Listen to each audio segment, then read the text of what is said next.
Hello Year 6. This week's writing task is a balanced argument about whether detention centres improve behaviour. This is based on Holes, which we were all reading before schools closed. So a balanced argument is where we present both sides of an argument as opposed to a persuasive argument where we only present one side. Camp Green Lake in Holes is an example of a detention centre, a place where young people who've committed crimes go to improve their behaviour. If you want to find out a little bit more about that before you start this task, then if you Google young people in custody, you'll be able to find out a little bit more about how detention centres work in this country. So, as usual, just like we do in class, we're going to start by having a look at some waggles, by having a look at a couple of examples of what good balanced arguments look like. So you should find two. You've got one called Should Children Be Allowed to Eat Chocolate for Breakfast, which is the one that we're going to look at together now. You also have another one called Should Zoos Be Banned, which you can have a look at independently. So the first thing we need to do is we need to have a look at the waggles and have a look and see if we can find some of the features listed below. So if we have a look at this sheet here, down here we have some features of balanced arguments. So opening statement, impersonal voice, third person, present tense, arguments for and against, range of conjunctions, technical vocabulary, formal style and facts. So the first thing we're going to do is we're going to have a read through this and then we will have a look for some of the different features. So what I'd suggest now is that you pause for a moment, have a read of it, and then we'll have a look at it together.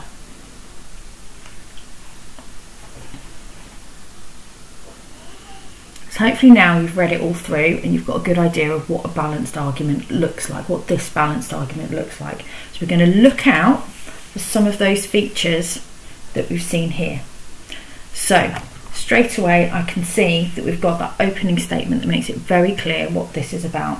It kind of gives a definition of what breakfast is. You might want to start your writing with a definition of what detention centres are. So there's our opening statement.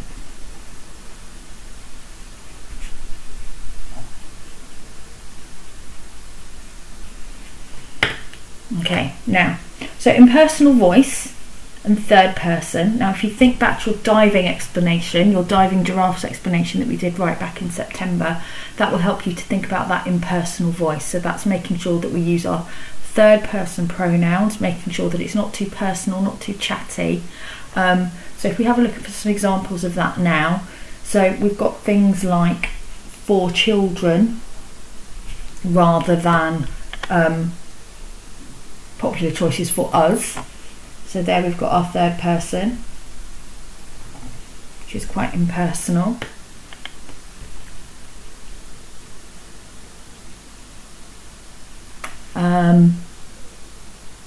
Keep looking through, see what else we can find. Things like people of this opinion would also argue that. That's a good example of something that's in quite an impersonal style. We could also call that quite formal. My writing there.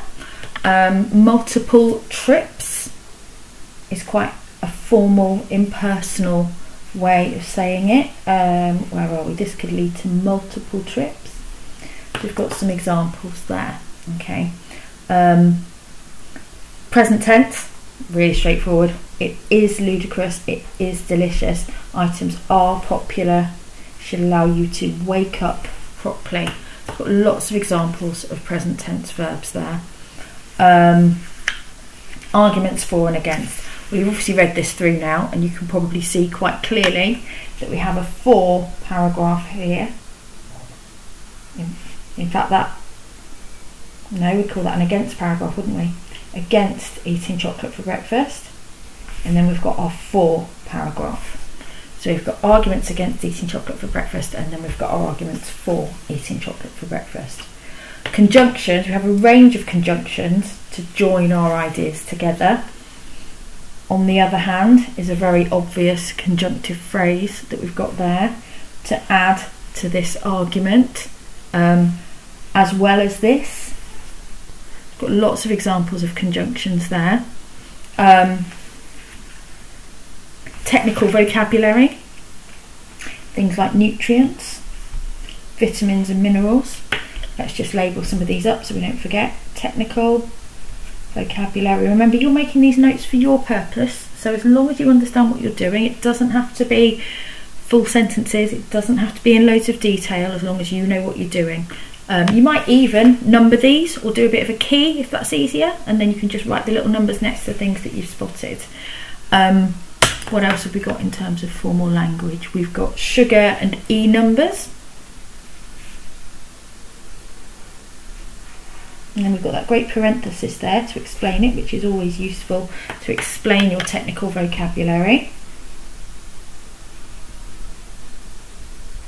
I'm going to put parenthesis for tricky words.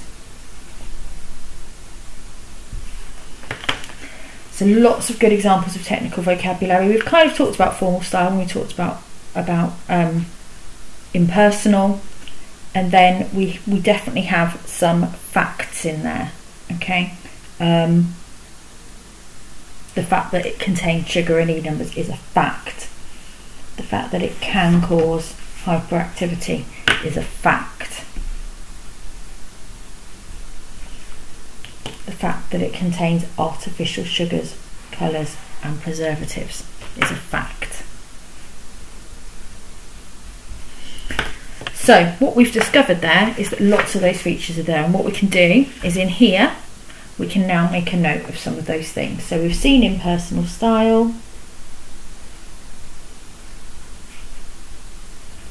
we've seen formal,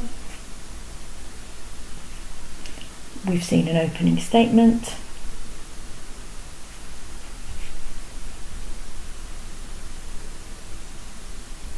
we've seen facts, etc, etc. I'm not going to list all of them right now, but you could list all of the things you found in there. You may have also found some things that aren't on there. For example, we could write down that we found the parenthesis,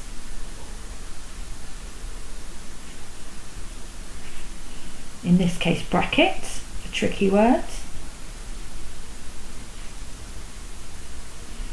and you may have also spotted where is the harm in chocolate for breakfast.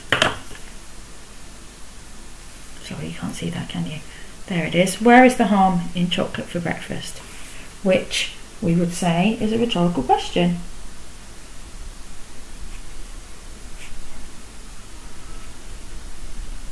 Now, the next bit, this is the bit that's quite fun and quite useful for your writing.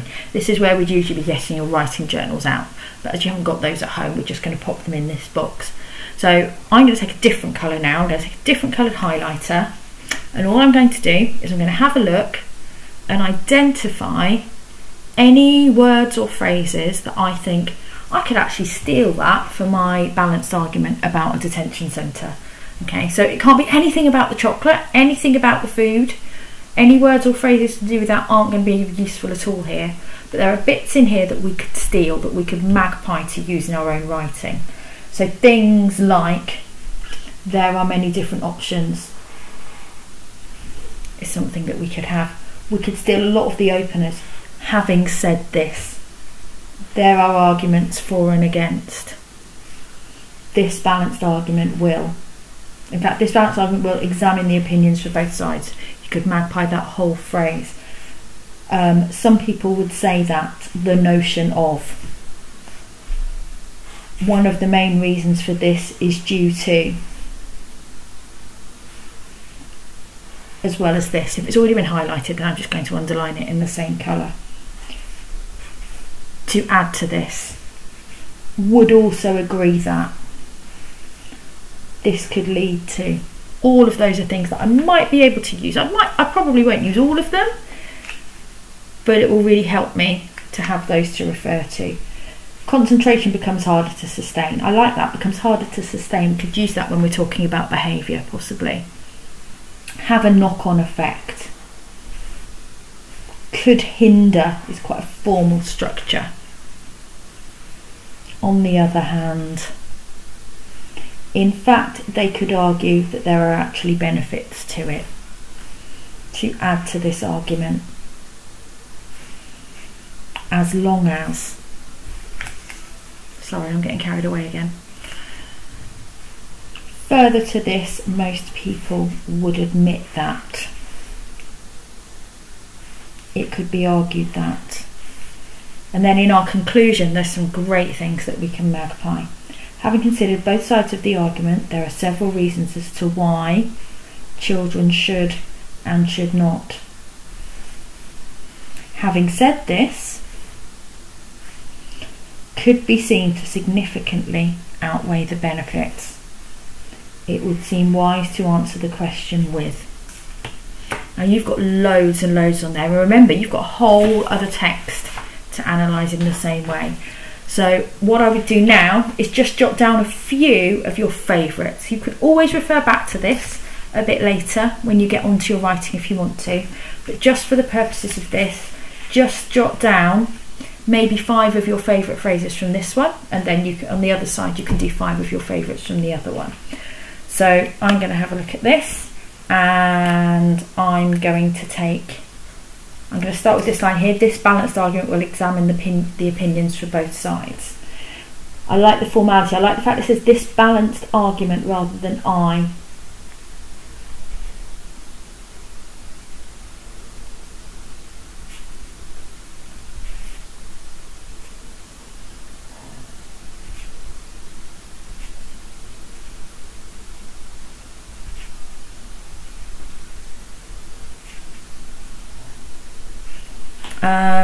And I'm just going to steal one from the bottom now because I thought some of those were really good. I like could be seen to significantly outweigh the benefits.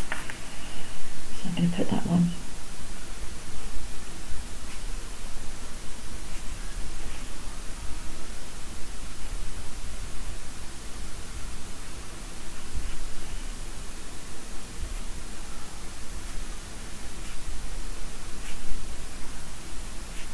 If you want to write more down than the 10 spaces that are there, then please feel free to go onto a separate piece of paper or to jot it down on the back. That's absolutely fine.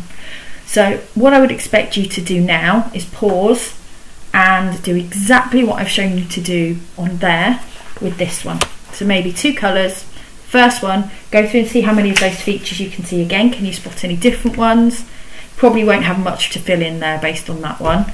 And then the second one, another colour, what can you Magpie? What in here could you use in a balanced argument about detention centres rather than zoos? Okay, the most critical reasons as to why has just jumped out at me there straight away as something that you could use there. So I'm going to assume that you've done all of that now, and now we need to start thinking about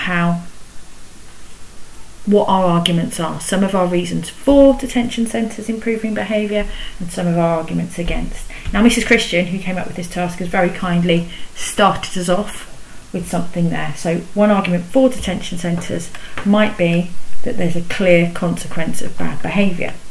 What could be an argument against detention centres? If you're not sure, again, go back, Google young people in custody, have a look, find out a bit more about it, and then maybe you'll be able to think about it. You may even be able to find some arguments out there if you're really struggling. Again, Google arguments for and against detention centres and you might be able to find something. So an argument against detention centres might be something like it's inhumane.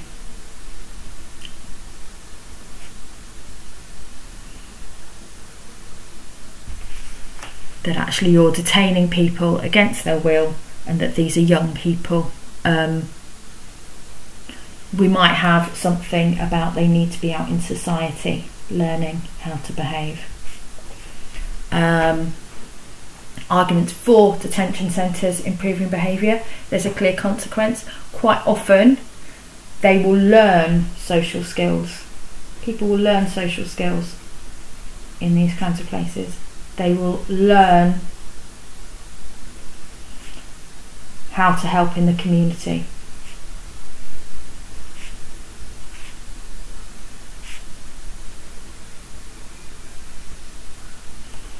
Just go through and think about some of the arguments for and against. Get as many as you can because you don't necessarily have to use them all. And then when you come to writing, maybe start to think about a balance. Okay, thank you very much. You've got your short burst writing to do next. So the next video will be modelling how to make a start on that short burst writing. Thank you.